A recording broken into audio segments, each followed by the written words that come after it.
Good evening, everyone, and welcome to a new episode of Unfiltered Conversations. You saw us last night, but we're back again on a Thursday night. And I'm really excited to do this one. This is something that has been a long time in the works, but life is just a weird, weird thing. But that's okay because we have him on the episode now. Mike Block, welcome to the Unfiltered Historian, my friend. Well, thank you very much. Again, this has been a journey, Yes. almost an epic with the challenges between the both of us to actually get this together. This is what 2 years in the making, maybe. I thereabouts. I think it has to be. Yeah, Yeah. it took a while, but nonetheless, we are here, and I am again very excited to have you on. You have, and I say recently because it has been 2 years. The whole point of having him on the first time is I love to hear him speak in person, and I knew he had something about him, and he takes care of this battle that not many folks have talked about. It sort of slips through the cracks because you have these two big battles in front of it. Mike has authored a great book for the emerging Civil War series called The Carnage Was Fearful, which is about the Battle of Cedar Mountain, August 9th, 1862. And that's what we're going to dive in and talk a little bit about today.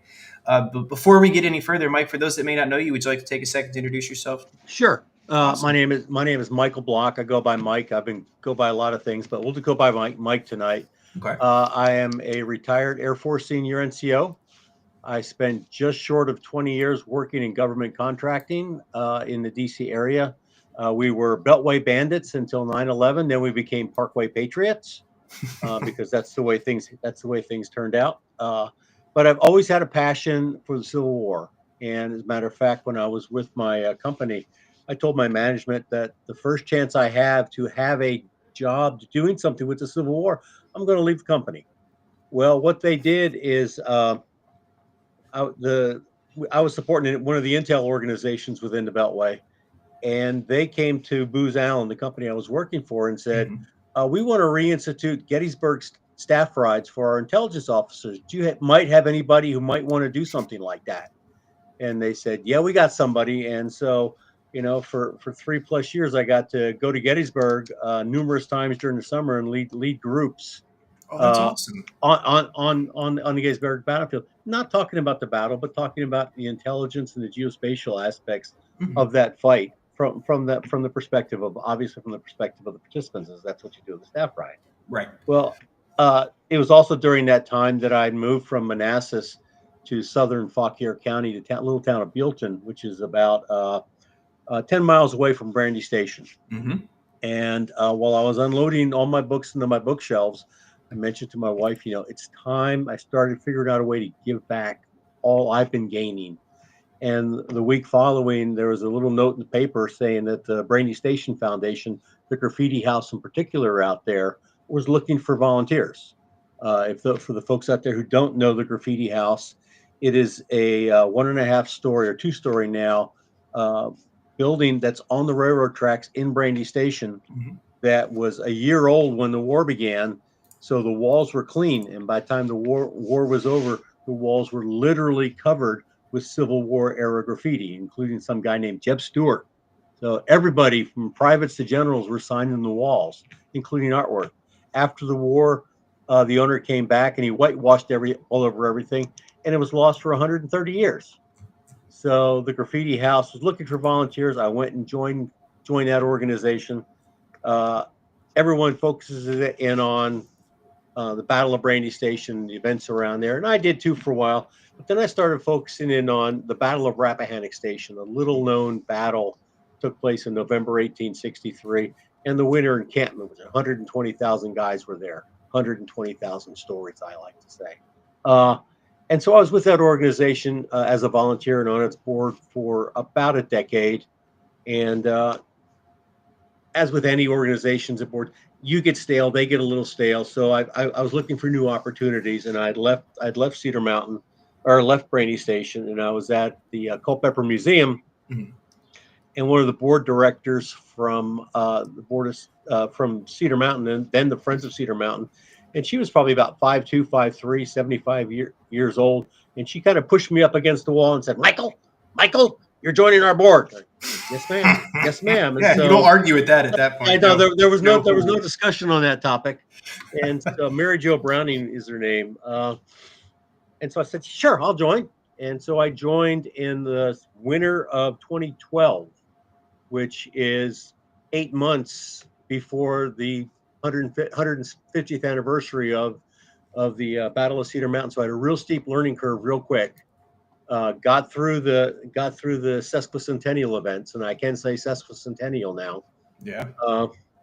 And after that, I was contacted by Dave Roth, who at that time was the editor-in-chief and publisher of Blue and Gray magazine. Mm-hmm. And he had been contacted by another historian, Bob O'Neill, who I'm sure you know. Yep. And he says, you need to get Mike Blanc to do a Cedar Mountain magazine. And so we did that, and it came out, I think, in 2016. Yep. And shortly after that, I was contacted by Chris Mikowski, The Emerging Civil War, and he said, saw the article. I think we need a book, and I think you're right. And so that process started. It took that's the book right there. There Yeah, it is. Greg Mertz did a wonderful forward for me. Go, Greg. It is it is the second book published focusing solely on the Cedar Mountain and the Cedar Mountain campaign. The first one is by preeminent historian Bob Crick. Mm-hmm. Bob Crick did a book in 1989 or 1990 called Stonewall Jackson at Cedar Mountain, in the Battle of Cedar Mountain. I've messed that title up. You had it right, Stonewall Jackson at Is Cedar it Stonewall? Mountain. Yeah. Yep. It's a great book. It is. But it's Army of Northern Virginia centric, which is what Bob does, and so at times it appears that the Federal Army and Nathaniel Banks's guys are supporting cast, and they're a main player in this fight. Yeah, they just basically, as George Pickett said, the Yankees had something to do with it. So Carnage balances that out a little bit, and again, this was 4 years in the making, about 5 years really. COVID slowed it down a little bit, and then towards the end of my contracting career, my government contracting career, I was doing a lot of proposal work, contract writing, management, and then work on top of that. And after 12 or 14 hours of doing that, it was kind of hard to go home and get on another computer and work on the manuscript. So it took a little longer than we expected, but we got it out. It's in the second edition now, so I'm really happy with it. And because of the work I did with Brandy Station and Cedar Mountain, I have for probably close to 20 years now. Yeah, over 20 years. I've been lecturing. I'll speak at roundtables. I give probably given over 100 tours in Culpeper alone. Fantastic. Plus tours in Fredericksburg and the Chancellorsville area. So I've honed my skills in that regard, and the work I did for the government and the Air Force gave me that research skill that I needed to dive into actually doing the research on this battle and this campaign. So that's what got me to this book. And then last spring, Ted Savas and I had quite a couple of conversations, and I'm under contract now for a full-on monograph of the Cedar Mountain campaign. So while the Carnage is a good topic, excited for that. It's I left so much out of it because I didn't have the word count for it. Yeah. And so the book, I've tentatively titled it right now, and it'll change, The Forgotten Campaign, and it's going to start at the end of the 7 Days campaign and run right up to when Lee and Longstreet cross the Rapidan on August 20th. Awesome. We have some commenters. Readout Productions over on YouTube said that they've been wanting to visit the Culpeper area for a long time. It's one of the pivotal crossroads of the American Civil War, and I would absolutely agree. Yep. A lot of folks would say that's Spotsylvania, but Spotsylvania took the sign down that said Crossroads of the Civil War, so I'll give it to Culpeper now since they want to have that. That's cool. We didn't have the fighting that Spotsylvania did. No. There was so much troop movement and fighting passing back and forth. I think I've counted 11 different actions on top of Fleetwood Hill at Brandy Station. So there's a lot going on in Culpeper that gets neglected, that I'm hoping to change. With regard to this manuscript, I didn't get a chance in Carnage because of the word count, but there's so much going on politically and from a theater level military concept, operational commands that Lee and Pope and McClellan are dealing with. If you think about it, Pope comes from St. Louis. He's not a reluctant historian. He's reluctant to come here and and take over the command of the Army of Virginia. And that's what it is. It's three separate departments under Nathaniel Banks, John Fremont, and Irwin McDowell. The big challenge for Pope is all three of them are senior in time and grade to him. So he is subordinate to them. Fremont can't handle him. They've had problems out in Missouri, so Fremont checks out and Franz Sigel takes over. So he's got this group of eventually about 42,000 guys from three separate military departments that have had their butts whooped by Stonewall Jackson several months earlier. He is a Republican. He is I wouldn't call him an abolitionist, but he doesn't. I can't find any writing directly by him about his opinions on slavery. I have Something he may found have kept quiet a little he bit. kept quiet about it. Port Crayon, Strother, Hunter David Hunter Strother. David Hunter Strother, yeah, Yep. writes about it, and I want to say Solomon Chase. It was either Chase or Stewart write about his opinions, but it's secondhand.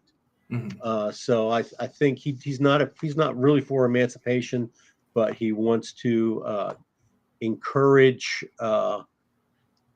freed blacks or runaway slaves to work for the federal government, not under arms. Doesn't want them under arms.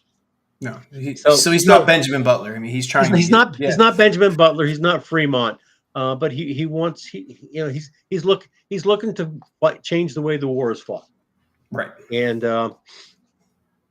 so he's thinking that Lincoln and the federal government dropped the Second Confiscation Act at this time, and Pope also during the part of July before the campaign even kicks off is has a series of general orders that are issued from his headquarters. They probably came from Edwin Stanton's office. Yes, I would agree, because that's not the verbiage in these aren't Lincoln. They're not Lincoln. They're not Pope. Lincoln and Pope completely agree with what's going on here. But Pope's going to live off the land. He's going to turn out if there's a guerrilla or a partisan attack. He's going to turn out the local civilians to fix the damage. But the big one was General Order Number 11, and that one really got things stirred up. And that said basically that as we advance into Central Virginia, and they're going to in the early part of August, if I find a male citizen of the state of Virginia or a male citizen who's not a United States citizen now, you get to take the oath of allegiance. That's pretty cool. And if you decide not to, okay, fine, leave your farm, leave your home, get away from us, or we'll escort you out beyond our lines. And if we catch you again, we'll shoot you. I can't understand why Jefferson Davis and Robert E. Lee went apoplectic over this, because they did. Yeah, I was going to say the Confederate response. This is a significant change to the way war is being fought. This is not how George McClellan's fighting it. George McClellan's putting up house guards to protect the homes and the fences and the property. Pope has eliminated that. So John Pope is changing the way war is going to be fought. And while it doesn't work in 1862, 1863, 1864, it becomes the norm. It does. And that's what a lot of people don't, he was ahead of his time. Right. John Pope was not, he was the right person to do it, but his character was really against him going in. He was bombastic. He was very opinionated of himself and others. When he issued his, what was called the Headquarters in the Saddle message, talking about how we're going to fight. We're not worried about our lines of communications and lines of retreat. We're going forward. And that was a dig at McClellan, directly at McClellan. And a lot of people derided him for that kind of statement. But if you look at it, and I've stepped back and I've read it many times. If you look at it from the perspective of a high school coach before a football game, that's exactly what a high school coach is going to say before we go out and we rip that other team to shreds. Yeah. And a lot of the members of the Army of Virginia were saying, it's about damn time. This is how this war should be fought. We need to take it to the civilians because the civilians are taking it to us in some form or another. Absolutely. They're aiding the Confederacy in that. And these orders, if I'm not mistaken, don't they earn Pope a nickname from Lee, which is sort of uncharacteristic of Lee to give a nickname as weighty as the one. That's interesting too. Lee calls him miscreant. Calls him the miscreant Pope. He derives Pope and he derives Mr. F.J. Hooker, are the two he really goes after. What's interesting about Lee and miscreant, and it's something I need to do some research on, he writes that in a letter to his daughter in late July. So we probably never saw that letter except someone like Douglas Southall Freeman going into the archives and looking at those letters. They were never published until the Wartime Letters of Lee came out in the late 1950s. Wow. Newspapers call him a miscreant. I don't know if you can hear. That's my staff in the background. They're keeping the world safe for me. Perfect. Now, pets are welcome on this show. I got two cats that are threats to society sometimes. So the Richmond newspaper doing, and when Lee sends this to his daughter, I forget which daughter he sent it to, he's not really talking about Pope. He's talking about Lewis Marshall, who is Lee's nephew and is serving on Pope's staff. Oh. So Lewis Marshall's uncle is Bobby Lee. And he makes a note about that. His daughter's son, Robert Jr., is in artillery. He's an enlisted man in an artillery battery. Is with Jackson, and he's going to soon maybe see Lewis and that miscreant Pope. So that's where that comes from. Now I don't know when it first came out that Lee said this. Right. Before 1959, I have a feeling that Freeman may have done it. But so Pope is a miscreant. Jefferson Davis wants to have him sprung up, basically, and in response to these general orders, Davis issues a proclamation or an order himself, and he sends it to Lee, and Lee's forced to send it to McClellan to go to Halleck, who never responds to it, and he basically says, "Look, you want to play that way? We'll play that way too," and the enlisted men of as he says, the private soldiers of Pope's army are not accountable for their actions because they're just enlisted in NCOs. The officers, however, have some agency and they can be held responsible for any actions against Confederate civilians, i.e. Virginians, in this area. And so if we capture them, they're not going to be put in places like Libby Prison. They're going to be put in the Richmond city jails with the dregs of Richmond society. And jumping ahead, by the way, the Federals lose the Battle of Cedar Mountain. Spoiler alert. Yeah. I have accounted for 42 officers who are captured at Cedar Mountain that end up in the Richmond city jails, and they're going to be in there until they're going to start moving out in mid-September, about a month after the battle, about 2.5 weeks after Pope leaves the army and goes out west. And it becomes interesting because following Second Manassas, a number of Pope's officers as well as McClellan's officers are captured on the plains of Manassas. At least 3 of those officers from McClellan's army write a letter to Jefferson Davis from prison saying, "Hey, we are not part of Pope's army. We're McClellan's army. We can't be treated like this. You got to take us over to Libby." And he does. He does. So there's a double standard there. Interesting. So and that's a story that's hardly ever told. No one knows about the fate of these officers. They could have, if God forbid, Steinwehr out in the valley shoots a farmer because he didn't take the oath of allegiance, a federal officer would have been shot. Yeah. That's been the way it was. And you can counterfactual, but what would the war have been like if Lieutenant William Warren, Mhm. 28th New York, gets himself shot because Farmer Jones out in the valley got shot. So it's a real interesting political dynamic that isn't really discussed. And this has all taken place with the Second Confiscation Act. Lincoln is writing the Emancipation Proclamation right now. Mhm. The war is going to change, and Pope is just the first guy through the door with a lot of this going on. He kind of gets handed the pile that's in front of him because it shakes up the Army politics by a lot, and that the Army of the Potomac before they became Army of Virginia, when all that kind of situates itself, that even the Army of Virginia, just a radical political gaggle of men, if you will. That's what we'll call Sure, it. you have It's Franz insane. Siegel, who's a German politician, Nathaniel Banks, who's going to be the key player at Cedar Mountain. Not only was he the Speaker of the U.S. House of Representatives, he was also the Speaker of the Commonwealth of Massachusetts and a governor. Political generals with opinions on how this war should be prosecuted. Mm.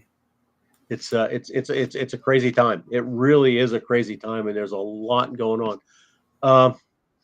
Robert E. Lee's got a lot going on during this time period, and I want to discuss that in the manuscript as well, because like I say, I'm taking it from when Pope takes command in Mhm. July. Robert E. Lee, let's see, he loses his grandson.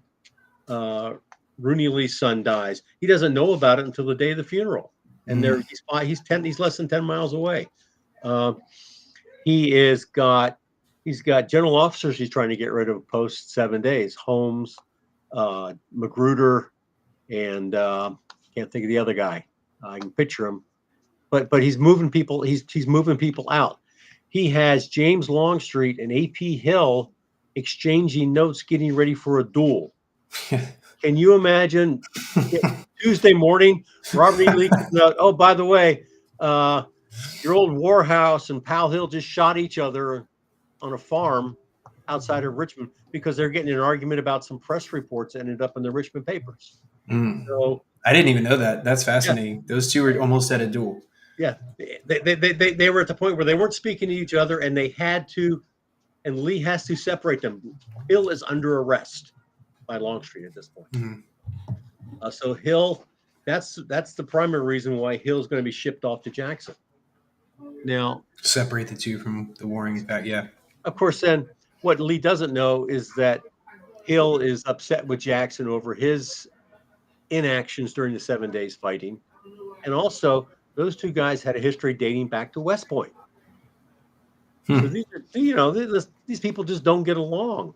Um, Lee, when he sent Hill out to eventually Gordonsville, he's trying to help facilitate Jackson and recreate the Valley Campaign of 1862.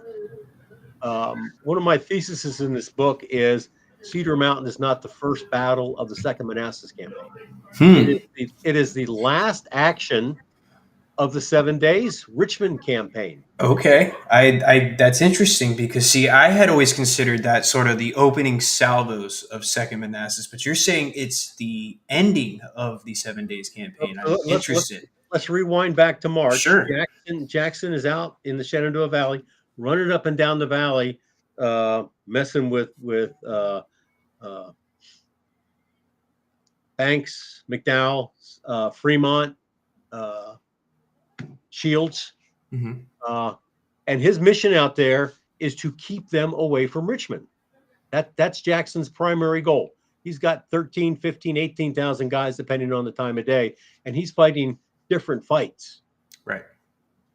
Comes back east to the Richmond, participates in the 7 days campaign. At the end of the 7 days campaign, Lee has successfully put McClellan back at Harrison's Landing. That's when the problems start, because the Army of Virginia has been formed ostensibly up in the Warrenton, Sperryville, Little Washington area. That's kind of where they're gonna gravitate towards.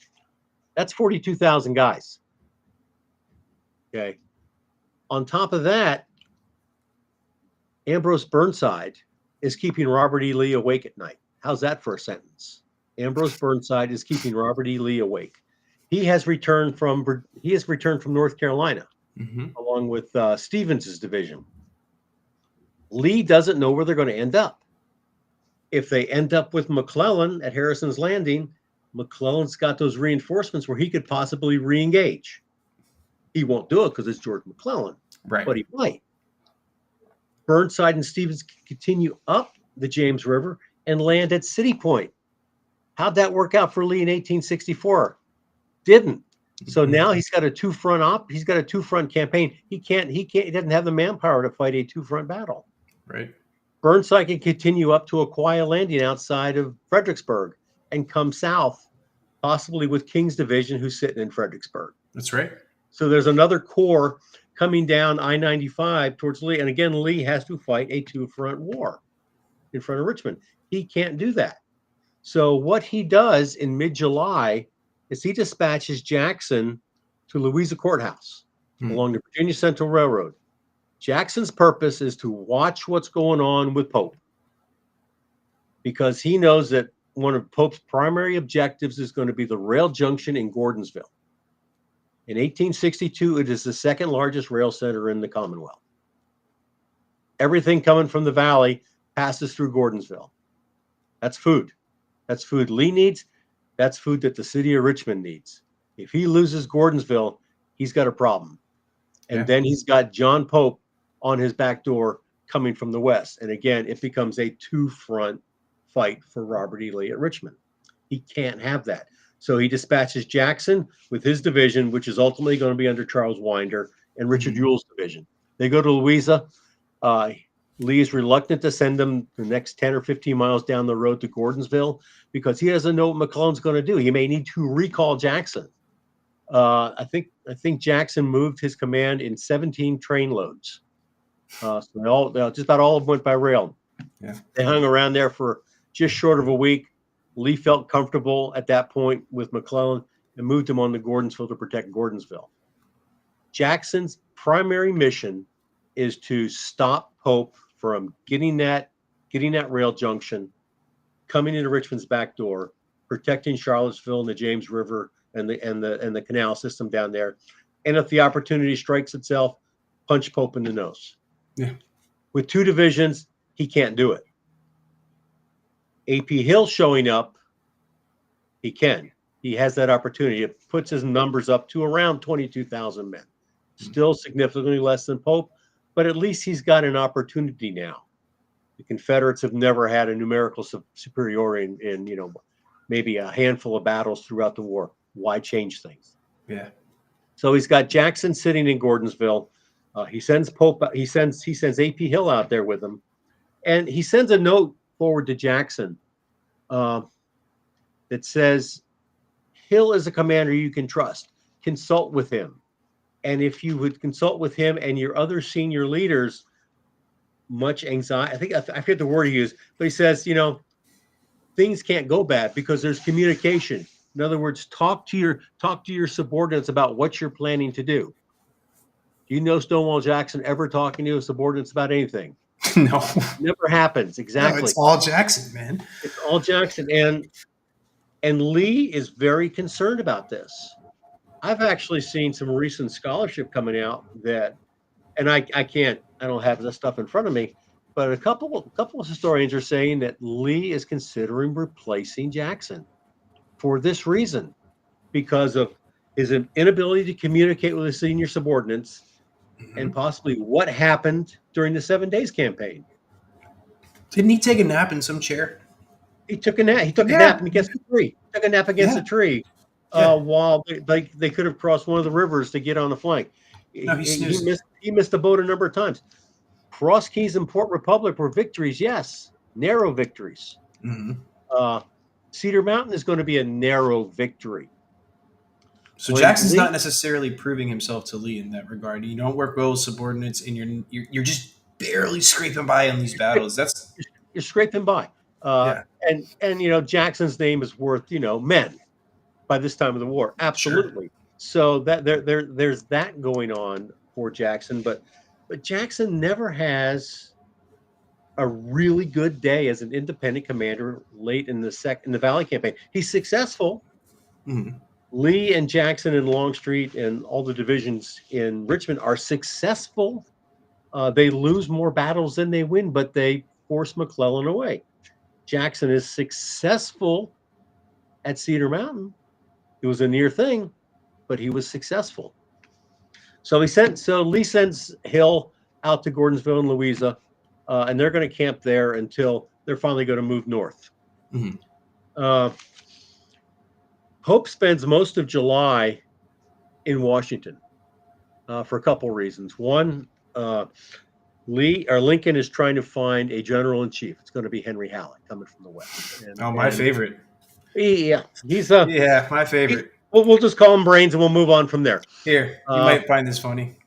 yeah, there he is. There's my guy. He's got that happy face on there. Oh, Yeah. he's so happy. All right. Uh, I love his communications throughout the war. You can do this, but I would do this, and maybe you should do that, but it's up to you. And so that's Henry Halleck. But Lincoln, while he's waiting for Halleck, kind of keeps Pope attached to his hip. They spend many a day together and in the War Department in the telegraph office. Mhm. Lincoln knows Pope. Uh, Pope's father was a judge in the circuit in Illinois where Lincoln was serving, and John Pope came east on the inauguration train. So he's a known quantity, and Lincoln has a level of trust for him, and so he'll get messages from out west, or more importantly, from McClellan, and he's saying, "What's he talking about here? Explain this to me." And so Pope is able to give him a military answer to what McClellan or other generals are sending to him. So Pope is not with his army until the 29th of July. So Mhm. it's over a month between he gets the assignment and he ends up out in Sperryville. By the time he gets out there, he's going to go out to Warrenton, spend the night out there at a female seminary, and that house still stands in Warrenton. Does it really? Yeah, it's in my book. I got a photo Yeah. of it in my book. Uh, I stumbled across that. He goes out. He gets a review of Ricketts' division of McDowell's Corps, who were out in a little place called Waterloo, Hmm. which is not really a town, but it was a mill out there. He continues on to Little Washington and reviews Banks's Corps and continues on to Sperryville. And he's going to camp out with Franz Sigel in Sperryville. And he's getting his army getting ready to come south. His Pope has a good plan. His plan is basically to maneuver Jackson out of Central Virginia. He doesn't. He'll take a fight if he wants it, but he knows he's got a numerical edge. Throughout July and August, Federal cavalry under particularly John Hatch and George Bayard are scouting into Culpeper, Madison, Greene County, down in Orange County, Hmm. getting a handle on the road network, getting a handle on where Jackson is, and a guess on his numbers. Hatch has two raids that go down there. Two raids, I'll call them raids. Uh, both times he is chock full of wagons and support vehicles. Both times he runs into small contingents of Ewell's division. And I'm talking the second time it was Pickett's. Right. Both times he turns and withdraws. The second time was outside of Standardsville, which is just outside of where 29 and 20 cross. Uh, Hatch takes his command over the mountains into the Shenandoah Valley, goes down the Shenandoah Valley, and crosses over the Thornton Gap there back into Sperryville. Pope says, "I'm through with you," Yeah. and he fires him as a cavalry commander, brigade commander, puts him in charge of a brigade under King, and Hatch is going to get a Medal of Honor in a month and a half at I want to say it was at South Mountain, may have been Yes. Antietam, but he gets a Medal of Honor. So he turns out all right from an infantry guy. What Pope does is he pulls an officer brigadier out of staff duty in D.C. You might have heard him. His name was John Buford. How's that for That's picking a draft choice out off the bench to come in? it's a good choice if you So, ask so me. he's got Buford and he's got George Bayard, who's a brilliant horse soldier. They both have great experience, and they are going to drive Jackson bonkers with their scouting and their patrols. So bad that Beverly Robertson, who has replaced the Turner Ashby, the gallant cavalier who got himself killed out in the valley late in June. Great leader of men. Poor discipline. Yeah. Ashby's men were known for their poor discipline. After a raid or attack, they go picking up gear, go home, drop the stuff off, and come back.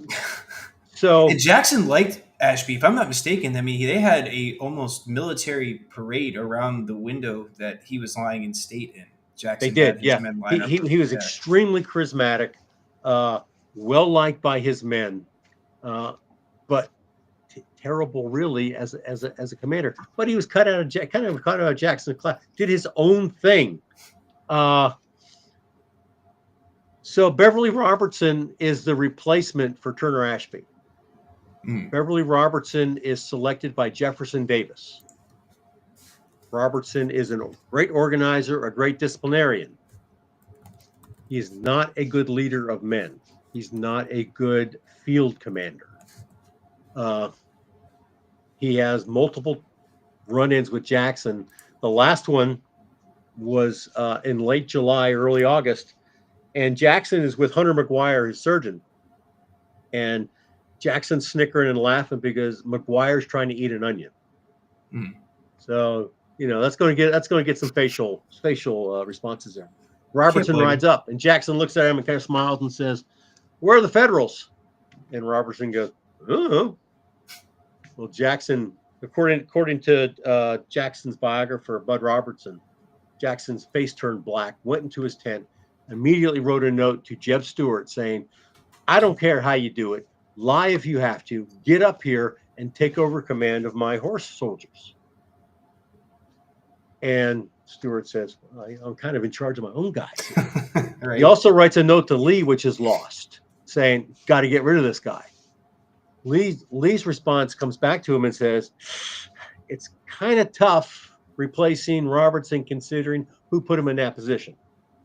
So Jackson is stuck with Beverly Robertson throughout this end of this campaign and the second Manassas campaign. Afterwards, he and Stuart conspire, and Robertson ends up down in North Carolina recruiting more men.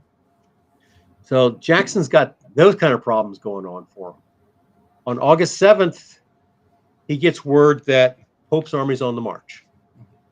And this is really fortuitous for Jackson because he is right in the middle of Richard Garnett's court-martial. Garnett was court-martialed, I think there's 7 counts from actions at Kernstown. It's the end of the second day of this court-martial, and all of Garnett's regimental commanders are in lockstep in support of Garnett. Garnett has, with details, pretty amazing details, has ripped Jackson's charges with Jackson on the stand. The only person speaking for Jackson was Sandy Pendleton. So Jackson realizes this is not going well, but fortunately John Pope is on the march, and so he breaks up this court-martial, never to return.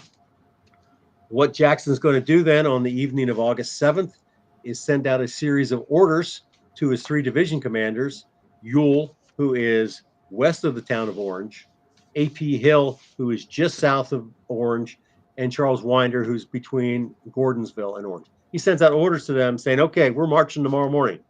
Here's the orders. Ewell's going to march into town, as I like to say, hang a left at the courthouse, go through the drive-through at the Hardee's and the McDonald's and the Taco Bell and the Dunkin' Donuts there in Orange, and continue on going up towards Culpeper. Al Hill, you're going to follow him. Chuck Winder, you're going to follow Hill." Orders go out. Well, immediately, Winder sends a lieutenant to Jackson because Winder is seriously sick. There's a lot of guys who are sick on this battlefield that shouldn't have even been there. They were so sick. Winder's one of them. Winder sends one of his lieutenants, McHenry Howard, a Marylander, to Jackson saying he's too sick to march. Where are we going? So he sends a lieutenant to ask Jackson where we're going. Jackson looks at him when that question's asked and says, well, I'm sorry that Winder is sick. Tell him there'll be no battle tomorrow. But in typical Jackson form, he says, march, go to Barnett's Ford, and you'll get more information there. So go to the first checkpoint, and I'll tell you where to go from there. It's kind of like, a scavenger hunt or something. Yeah. He's trying to make it fun for him. It is. He was. It was a good. He wanted to make it a good experience Yeah. for him. Yeah. He wanted to be sure he checked all the boxes. Absolutely. So Winder's not going to march that day because he's too sick. Jackson's sitting there looking and says, wait a minute. I got a better idea. Ewell is west of town. He can cross at a place called Liberty Mills, which is a smaller crossing on the Rapidan. Cross to the north side there, march along the north side of the river to Barnett's Ford, and then go towards Culpeper. So he sends a note to Ewell saying, here's your change of orders. This is what we're going to do. Does he send a note to Winder? Does he send a note to Hill? No. So here's poor pal Hill, who has a short temper anyway, has a history with Jackson. Jackson is not exactly a people-friendly person. Not by any means. And so Hill's got his men lined up for his first day of marching with the famous Stonewall's Foot Cavalry. He's ready to go. And it's in the early morning of August 8th, and he starts seeing some guys going by. And he doesn't recognize them. He's new to Jackson's army. He doesn't recognize them at first. And after the first brigade or so goes by, he goes, holy crap, Batman, that's Winder. Where's Ewell? And so he's got a couple choices. Because he knows the area, he could take another road. He could cut into Winder's line, which wouldn't be very good. No. He could cut in after the infantry pass and before the wagons pass, or he can wait till all of Winder goes by. He makes the mental decision to wait till all of Winder's division goes by, and Jackson rides up. And I'm sure the conversation said, hey, pal, what's up? Oh, nothing much. Just standing here in the dark watching Winder's division pass by. Well, you're supposed to be in front of Winder. Yeah, I know that, but I didn't know this was not Ewell. By the way, where's Ewell? Oh, I sent him on another road, but I didn't send you the message. I can just hear this conversation going back and forth. These two guys will never speak with a personal relationship ever again. Professionally, they will, but they will never have a personal, friendly conversation again. Ben Allen says it best over there on YouTube. He said, Jackson is one of the people I would never want to have dinner with. Him and Pope both. Yeah. I would love to have dinner with him just to say I had dinner with him. But I would not want to, I wouldn't want to be part of their personal retinue. So August 8th becomes the worst day in the history of Stonewall Jackson's famed infantry. It's the worst day of marching. Richard Ewell gets to Barnett's Ford, and he's got a wagon train trailing his infantry, and he just stops traffic. Think about any big city. I like to use Northern Virginia reference, the mixing bowl at rush hour on a snowy day. Nothing is moving. No. The temperatures are in the 90s. They have been for the previous 5 days. Soldiers are literally dying of sunstroke trying to get to this battlefield. So Ewell gums up the works. He's only going to make about 10 miles of marching that day. He's still 5 miles short of where the eventual battlefield's going to be. Charles Winder's division, now second in line, doesn't cross the Rapidan until 4 or 5 o'clock in the afternoon, and they proceed maybe a mile up the road. A.P. Hill is going to end the day south of the Rapidan, 18 miles short of the battlefield. He's going to march those miles on the morning and afternoon of August 9th to get to this battlefield. So it is just a mess. Yeah. Jackson's going to write to Lee that night saying, I am not making much progress, kind of an understatement. I don't know. The heat and the line of march has impacted what I'm going to do. I don't know what's going to happen tomorrow, but I'm going to do the best I can. And that's Jackson's note to Lee. On the other side of the field, Pope with Bayard and Buford as well as signal stations that are strung up along the mountains east of the Blue Ridge, they have a bird's eye view and they're watching Jackson move north. They know he's coming. So Pope knows he's coming. Again, Pope has started his march south out of Sperryville and Little Washington on August 7th. Right. The brigade of Samuel Crawford has been in Culpeper since mid-July.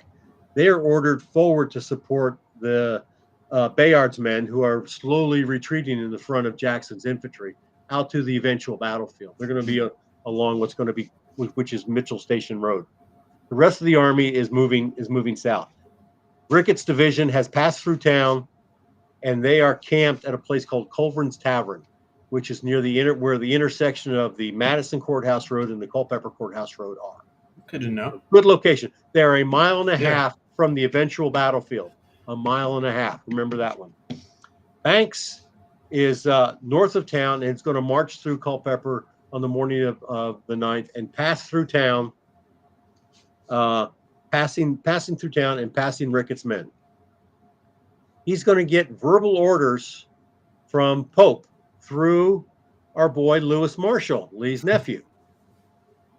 The orders say, paraphrasing, go to where Crawford is, set up your line there, advance skirmishers, and if you're, hold that line if you're attacked. Don't advance. Wait for everyone to get here. Well, the man who received these orders was a major by the name of Henry Palouse on Banks' staff. According to Henry, and he claimed to have written this down, we don't know when he wrote it down. According to these orders, go to where Crawford is, advance your skirmishers, and if you're attacked, you can engage. Right. Really different orders. So Banks gets onto the battlefield with his army by mid-afternoon. I'm jumping a little bit. He rode to the battlefield with one of Pope's senior staff officers, a general by the name of Benjamin Roberts. Roberts is going to tell him many times today, you must press them. You must press them. Banks saying, okay, if I get the opportunity, I get to press them. So he's got verbal orders that have been misconstrued. He's got a general saying that he needs to press any advantage he has. When Banks arrives on the battlefield in early afternoon, he looks out across there, and by this part of the afternoon, the Federal cavalry who have been skirmishing and holding that picket line are falling back. His artillery is in position along Mitchell Station Road. The Confederates have deployed artillery. As he looks across the battlefield to his left front on the shelf of Cedar Mountain, he sees artillery forming up there under a man by the name of Joseph Latimer. Latimer's 19 years old. He's in charge of Ewell's artillery, division artillery commander. What were you doing when you were 19? Not that. I wasn't doing that either. I wouldn't be responsible for a cannon bucket, let alone a division of artillery. So he's up there. Down on the valley floor, he sees some infantry and some artillery. So there's a gap there between those guys on the shelf and the valley floor. And as he pans across towards the north, because he's going to attack, Banks is going to attack from west to east. Right. Really, really screwy out there. So as he pans to the north, he sees a gap. And then he sees some artillery going into position around the Crittenden Gate area. And then he gets hints that there's maybe some infantry in the woods forward of that. So he sees Confederates in 1, 2, 3, 4, 5 different spots, not together. This is Commissary Banks. Stonewall Jackson kicked his butt at 2nd Winchester, took all his wagons. Commissary Banks. That's how he got the nickname. Didn't take that many wagons, but he got enough to get the nickname. Nickname that stuck. It nickname that stuck. That's right. It's better than Bobbin Pin Boy. That was another one of his nicknames. Good God. Yeah, but at 2nd Winchester, when Banks was defeated and they retreated through town, citizens of Winchester opened up their windows and fired their firearms at the retreating Federals. You think they've got a chip on their shoulder coming into this action? They got a big one. So they're looking for an opportunity. The verbal orders Roberts comments, looking at the battlefield as he arrived in it, Banks sees an opportunity. Stonewall Jackson was very slow to come to the field this day. He actually stopped and took a nap at a farm called the Petty Farm. Gotta get your naps in. He's like Winston Characteristic Churchill. Jackson. Take the naps in the afternoon. But he starts deploying his men because of the mix-up in the marching order. Ewell is first on the field. He has sent 2 brigades under Isaac Trimble and Henry Forneau up onto the mountain with Latimer's guns. His 3rd brigade under Jubal Early, who has trouble, and I just recently saw this, he has trouble mounting his horse because of injuries received during the 7 days fighting. So he has trouble getting on and off a horse, and he's out there leading his brigade. And they're down along what's now called the Crittenden Farmland. Mm. Thomas Garnett, a cousin of Richard, is in charge of Campbell's old brigade, and they have been sent forward through the woods to a place that's going to be known as the Point. Garnett's orders are to get out there, look at the situation, and attack Federal artillery, which is about 800 yards away. So that's what his orders are. Jackson wants to attack about 3 o'clock in the afternoon with 1 brigade. 1 brigade. While this has been going on, while this deployment has been going on, Charles Winders arrived on the field, and he is distributing his men. Garnett has gone out. William Tolliver's men have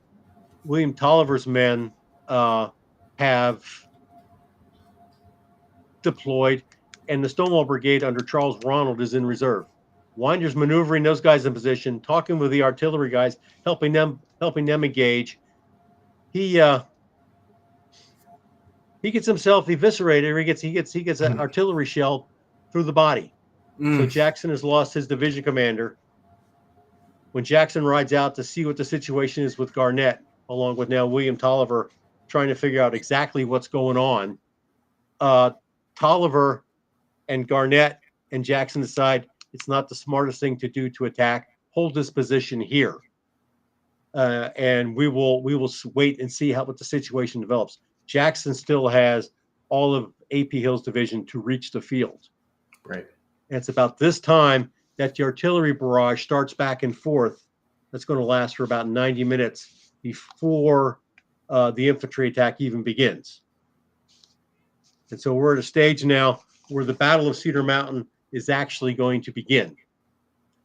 And I'm curious how you want to go forward from here, because I saw the 10-minute call as well. So that if you've got some substance, we can do a part 2 if you would like, and we got the whole battle to talk about.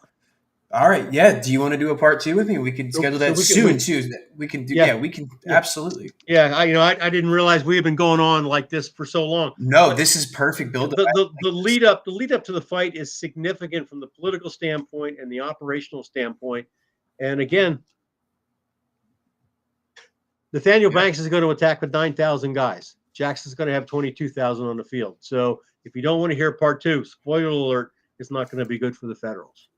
No, I think a part 2 is absolutely in the works. And I tell you what, when you and I pop off the live, stick around for a second. We'll get the dates squared away tonight, and I'll have it up and ready to go. But just some closing questions here, since we are on that time. With Cedar Mountain, and you said A.P. Hill is sort of the last to arrive there on the field. So what's happening on Cedar Mountain proper building up? Because the battlefield might, to some, be a little confusing, because when you go to Cedar Mountain, Cedar Mountain's private property at this point. It's sort of off in the distance. You're in the field where the fighting actually happens. Is there something going on Cedar Mountain or Waters Mountain? You mean during the battle or today? During the battle, yeah. During the battle. So So it's Joseph Latimer and his battery plus 2 others are going to get in a position on the shelf. It's about 150 feet above the floor of the valley. There's 2 brigades of infantry there for support. That is the absolute best position Confederate artillery is going to have in the Eastern Theater during the war. I'm sorry, Chancellorsville. Hazel Grove is cool. This is not Cedar Mountain. That's right. This is not Cedar Mountain. The question is, why aren't the Federals up there? That is a great platform, again, for artillery or to leverage from. That's It what I is was thinking. about 3/4 of a mile or more from the Culpeper Courthouse, Orange Courthouse Road. So it's on the far side of the battle. We know that they had some vedettes and pickets up there, but they scampered off when Latimer, Trimble, and Fourneau arrived. Okay. Great what if is Banks could have easily put a battery up there, and George Sears Green's small brigade, he's only got a 2-regiment brigade out here on the battlefield that day to anchor that position. He doesn't do it. That's a great, what the hell's going on with that? But Right. the Confederates in that position can dominate the battlefield. One No. of the things we've done at Cedar Mountain is we had a grant in the 2014, 15, 16 timeframe. And one of the byproducts of that grant is we put a wayside marker out near where our cannon are, and it talks about KOKOA, which is a modern military term on how a commander looks at a battlefield. Mm-hmm. And one of the K in KOKOA is key terrain. Guess what? The Cedar Mountain Shelf is key terrain. Absolutely. You hold that terrain, you can dominate the battlefield. Latimer's guns can hit any point on this battlefield from that position. Yeah. And they're going to engage mostly on the fighting on their side of the battlefield, and not as much with Felix Williams division, because they're mostly in the woods. But they're going to pound some people. Absolutely. And is this taking place when you mentioned the artillery duel? Are they in place on the shelf? They're in place and move around while George Bayard's brigade is still on the floor of the valley. They are the 1st Rhode Island Cavalry is right below them, and really Latimer is in their rear. So they've got cannon there. They've got cannon on a hill about 1/3 of a mile to the west of the battlefield as well. That can range these positions. Absolutely. So, all right, Mike. Well, is there any last minute thoughts before we sign off on part 1? Which this is awesome that it's a part 2. I think this is I was rambling on, and all of a sudden I saw the 10 minutes. I said, you know what, this is going to be a part 2. I like that. We could easily fill an hour with the battle. I'm fine with that Easily, because so the teaser for the battle really is this is a brigade fight. Jackson, Banks, and the division commanders have very little to do with it. The brigadiers are going to be the ones that are going to fight this fight. And what I want to talk about, how I'd like to do this with you, is there's a lot of people. After a while, the big blue line and the big red line moving back and forth mean crap. Yeah. I want to tell stories about the people that were involved in this fight. And so absolutely, we'll get some personal stories going on here. Yeah, and you send me some pictures and maps that you want to show too, and we can have those. This is going to be a good one. So, all right, folks, make sure you guys check on the Unfiltered Historian page by tomorrow. I'll have everything up. This video will be live as soon as we're done. It is live now. You'll be able to see it. And then Spotify. There's more. There is more. Spotify. It's going to be like a Ginzu steak knives. Love it. Mike, thanks again so much for joining. I am super excited for Volume 2. Been a blast. Or Episode 2, whatever you want to call it.